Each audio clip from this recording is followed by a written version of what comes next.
Hello everybody, good morning. It's a new day, beautiful out here. I shaved, looking about 5 years younger. And I am grabbing my blueberries. Look at this. I kept these in this pond, or in this kind of like tributary pond out here, just so they would keep watered last night. Dug them out from our farm, and they're an awesome variety of blueberry.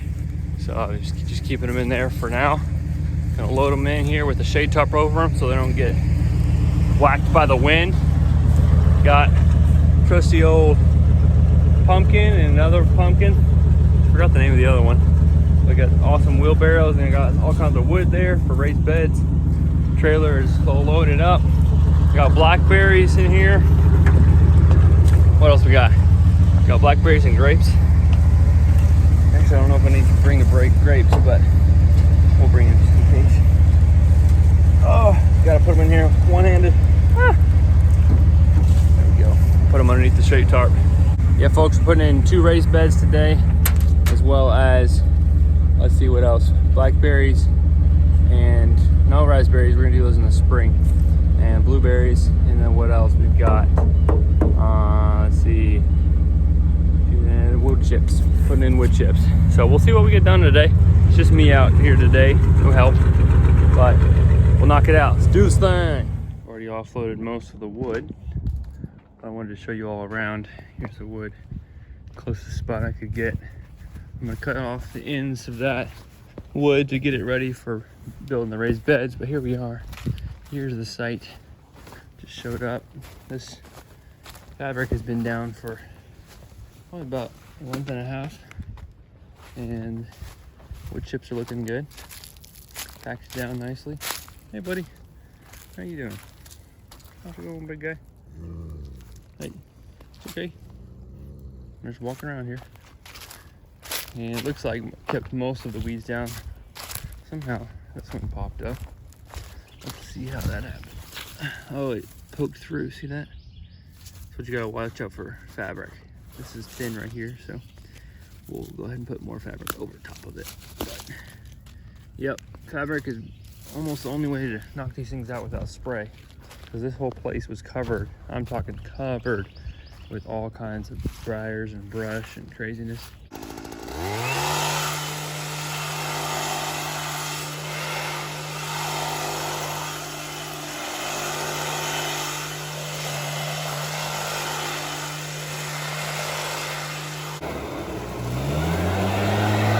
Nice shot. Clearing it all up here.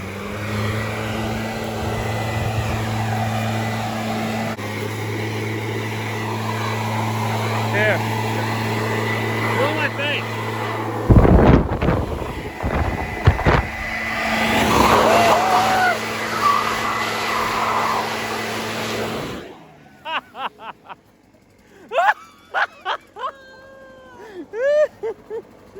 Whoa! That was... Stop it! That was fun. Woo! Hey, let me see that rake. The rake. Oh yeah, here you go. Ah.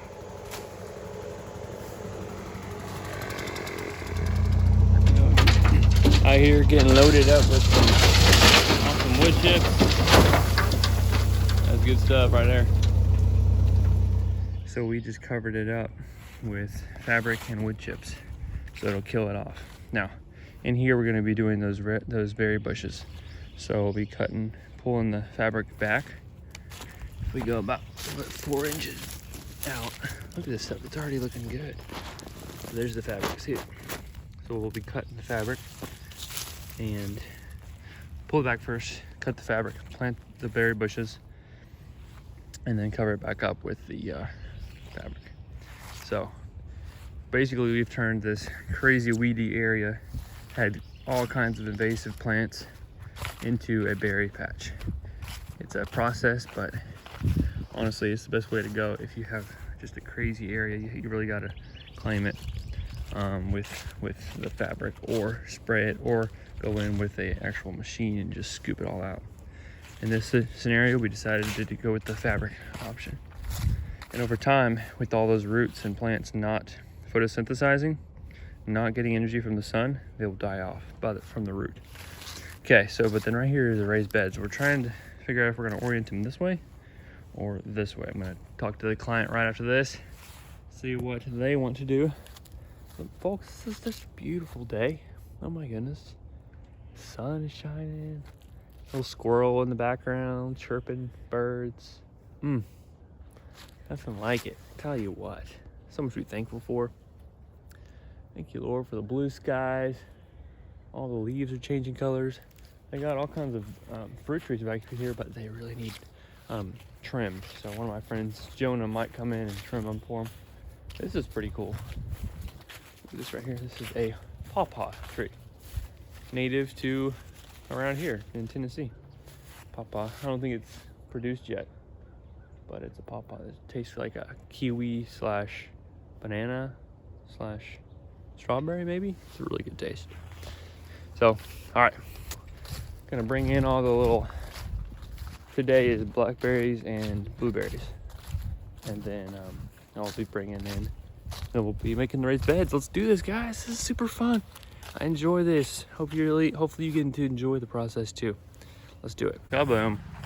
This is the orientation I wanted to show you guys. I'm wanting to run them this way, one there, and then one here, and then an archway in between. Partially because, as you can see, the sun started right over there, so that's east. It's going to be running straight across like that. So, therefore, if the sun is going right across here, then if we put a bed right here and then right here, this bed on the further, further east side, see, that's kind of like, that's east, west. Sort of the northeast side is right here. So that's going to get less sunlight than this bed. So if I orient them like that, it's not going to be perfectly, east to west orientation, but it will be to where when the sun comes up, it's hitting these beds mostly from this direction. Let me show you like this. Boom, boom, boom. It's going to be shooting towards them like that. Hopefully that makes some sense. But when you're orienting your beds, you want to run them, if possible, try to run them like along east and west, because as the sun rises and goes across, one bed will not be shading the other bed as much. So that's the hope here, is that we're going to get is the optimal amount of light. This big tree here this big poplar is going to be shading in the summertime some, but also think about it, when it's right there, that's going to be one of the hottest times of the day when it's very sunny. So it's going to actually benefit these beds, especially if you're doing more like leafy greens. They don't like too much heat. So the tree, as you're thinking about placing your beds, think about where you might get a little bit of afternoon or noon when the sun is the hottest, and you might get a little break from the sun. Those are some other tips, and I'll be giving you some more tips on bed orientation today. Might as well make a video on that as we're having fun out here. It's going good. I'm gonna go cut some more wood up. Got it all laid out right there. When you're making your beds, it's nice to have a perfectly flat surface like that, to where you can just lay it across. You don't have to worry about like up and down. You use that already flat surface to build your base, move the base to the location you need to go, and then you build up from there. At least that's what's worked for me.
Another huge factor whenever you're trying to decide where to put your raised bed is proximity to your kitchen or your house.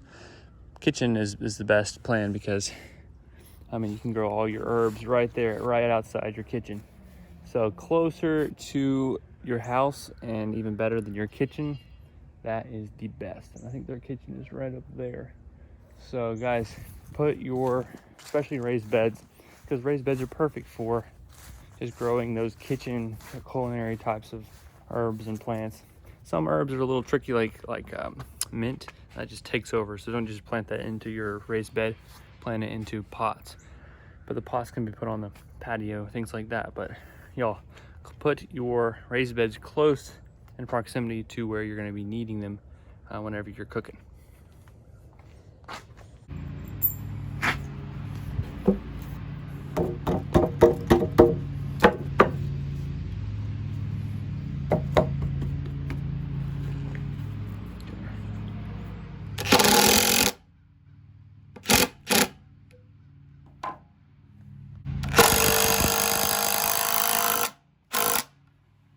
First base is completed, folks.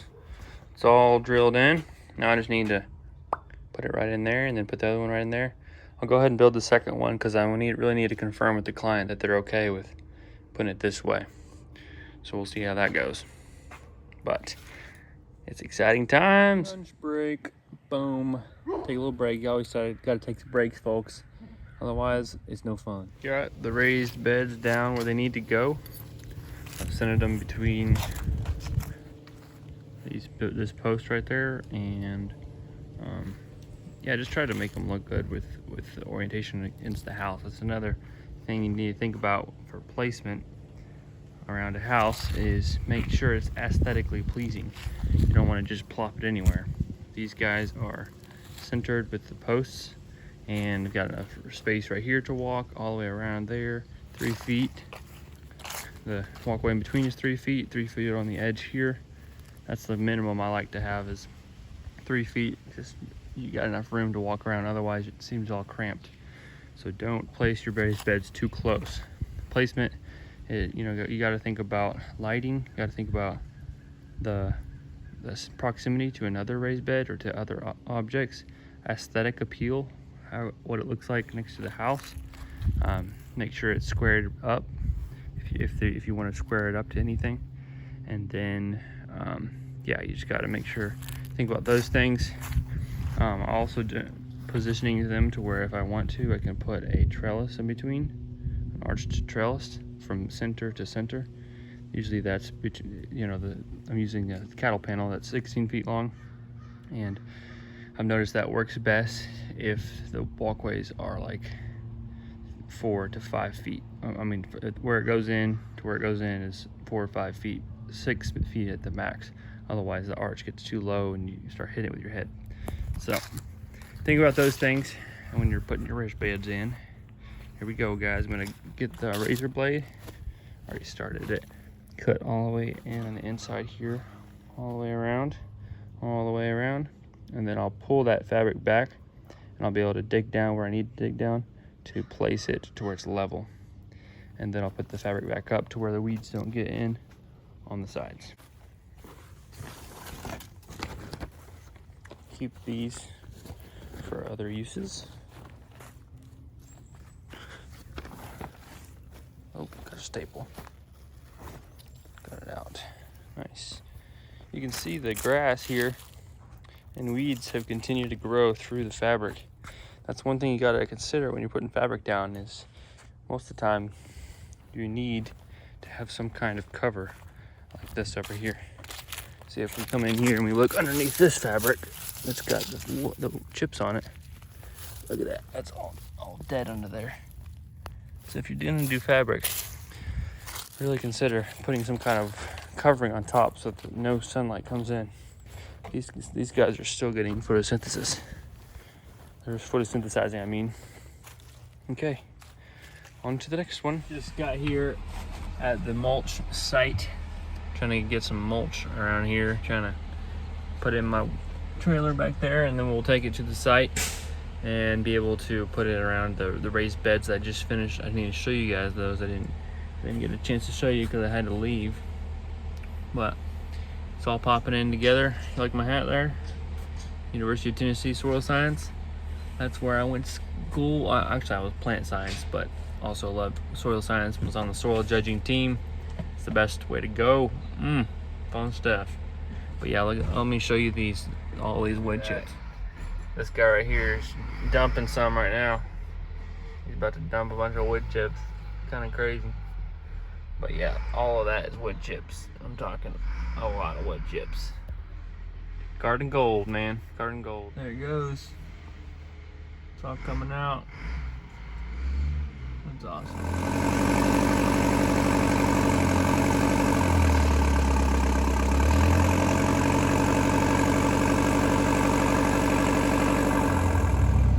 Here it comes.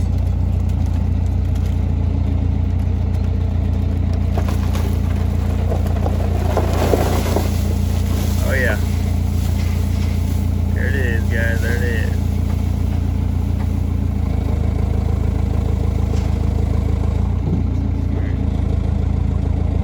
What I'm talking about, folks.